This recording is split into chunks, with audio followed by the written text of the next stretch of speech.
terms of getting over the idea of failure for when you start your own business, how did you go over that loop? I think that's a great question because I think that is the single biggest deterrent to so many potential entrepreneurs or small business owners to actually taking the plunge. And I certainly felt it, especially when we're doing something that isn't the norm, coming from a society where 9 to 5 jobs are the norm and doing your own thing, and especially becoming a coach, which is like such a new thing, especially in our society.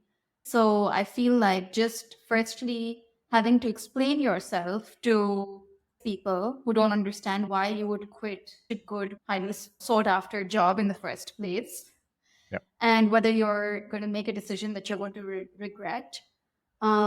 Everybody's journey is unique. I can share my journey, but I just want to give a disclaimer to listeners. Our journeys are unique to us and our circumstances. And I really want you to internalize that and soak that in, because it's not, you can't follow the exact steps that anybody has taken. And that's the beauty of just forging your own path. But going back to the question of the fear of failure and how I worked on that is, I feel like the first and biggest thing when it comes to fear is there's this belief that we need to deal with the fear, and only once we don't feel it should we take action. We just need to do the thing.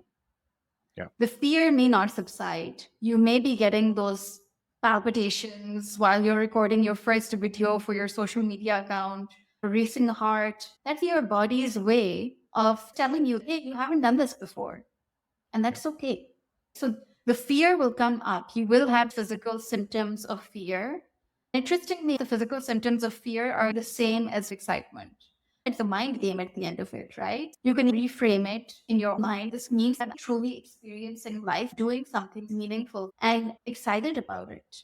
And the more I do it, the more used to it my mind is going to become, and the less I'm going to be afraid. But I'm never going to be able to overcome the fear without doing the thing. So I feel like the first and foremost thing is just to get started. Despite fear, don't let it paralyze you.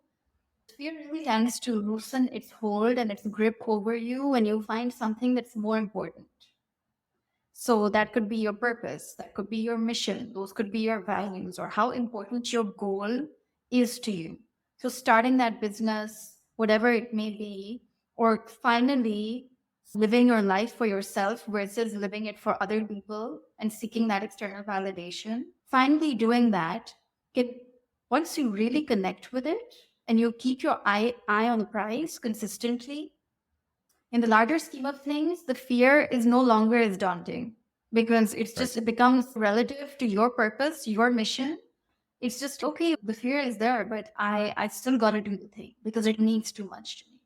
So I feel like those are the Right. two biggest things. And of course, doing the deeper work on the fear of failure coming up is also super, super important, because it's not so much about the failure itself, but it's what meaning you derive from the failure, so to speak. Right. You know what I mean? So a Yeah. lot of the times we tend to subscribe to this belief that if I fail, that means that, I'm a failure and I'm a loser and I'm unworthy or I'm not deserving and I could never have done this anyway. Who was I kidding?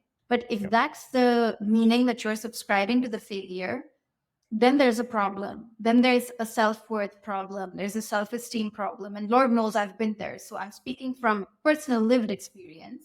It's important to work on self-worth, on self-esteem, on developing such unshakable inner confidence, and also really grounding yourself in the knowing that all the successful people out there, all the successful entrepreneurs out there have failed more than anybody.